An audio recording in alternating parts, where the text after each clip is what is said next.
All right, let's go over our agenda. So you'll notice on our agenda that it says that we have 20 minutes of Khan Academy. Please make sure that you're doing that. That is for a grade. You have your Chapter 3 test.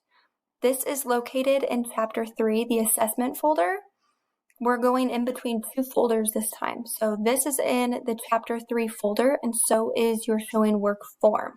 So when we go to Chapter 3, and we click on the assessment, here's your test and here's your showing work form. Then our agenda told us that we also are going to do 4.1/4.2 video notes. And so when we go to Chapter 4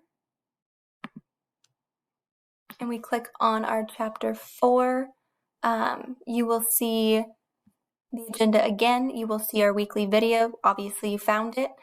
And then you have our notes, our showing work form, and then if you do not have the packet and you did not pick it up at the school, here are your notes for 4.1 and 4.2. And so once you do that, you will go over to Big Ideas and you'll do the homework assignment.